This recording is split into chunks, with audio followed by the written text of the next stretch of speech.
कांग्रेस प्रदेश अध्यक्ष नाना पटोले ने बीजेपी और आरएसएस पर बड़ा हमला बोला है। उन्होंने कहा कि दोनों संगठन किसान विरोधी हैं और लोकतंत्र को कमजोर करने में लगे हुए हैं। पटोले ने दावा किया है कि गोंदिया और भंडारा की सभी नगर परिषदों में कांग्रेस की जीत तय है, क्योंकि जनता अब बीजेपी से तंग आ चुकी है। खबर 7C के लिए सईद जाफरी की रिपोर्ट। जिस तरह मीडिया का सर्वे हमारा चैनल का भंडारा में हम लोग किए हैं, 45% जनता कांग्रेस बोल रहा है और 30% शिवसेना, 25% बीजेपी बोल रहा है भंडारा का। और अनीस अहमद का मैंने इंटरव्यू लिया तो अनीस अहमद बोल रहा है कि ये फैसला बम्बई में बैठेंगे और सब लोग करेगा कि जिला अध्यक्ष को पोस्ट नगर पालिका अध्यक्ष के लिए टिकट किसको दे। बराबर एक प्रक्रिया होती है हमारे पार्टी में और उसमें सामूहिक निर्णय लिया जाता है और इसमें अनिल समझ में जो बहुत है वो बराबर है।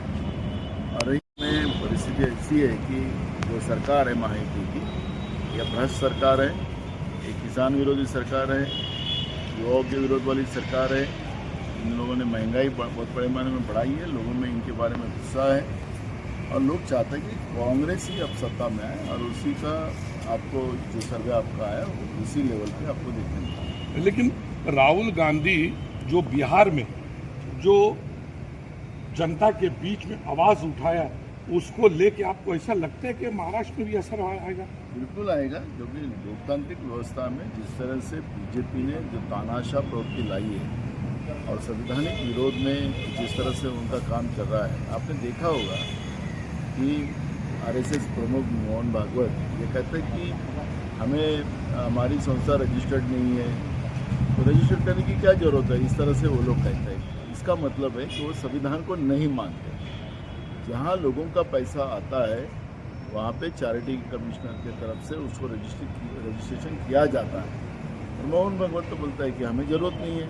तो वो संवैधानिक व्यवस्था को जब मानते ही नहीं है और ऐसे लोगों को अब संवैधानिक व्यवस्था के आधार पर ही लोगों ने वोट के आधार पर, मतदान के आधार पर ये सरकारों को, इनके सरकारों को हटाने का लोगों ने मूड बना लिया और राहुल जी की आवाज़ जनता तक पहुँच। एक लास्ट सवाल नाना जी, साकोली पूरे महाराष्ट्र के नजर राजनेता लोग को साकोली नगर परिषद देख रहा है।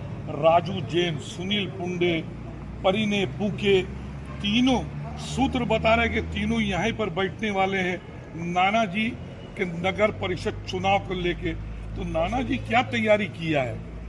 देखो, हमारे विरोधक है वो लोग, उनको क्या रणनीति करना है उनका इश्यू है। हम लोगों पे और हमारा विश्वास है और जनता का कांग्रेस पे और हमारे पे विश्वास है। इसलिए ये जो लोकतांत्रिक व्यवस्था के चुनाव होते हैं लोग तय करते हैं, किसी भ्रष्टाचारी व्यवस्था के जो लोग होते हैं वो तय नहीं करते।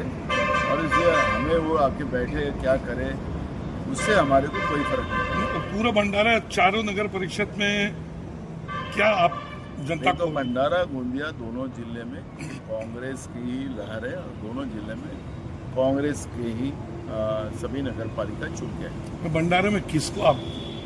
वो तो आपको 14 या 15 तारीख को आपको किसको टिकट हम देंगे वो आपको डिक्लेयर करेंगे, मालूम हो जाएगा।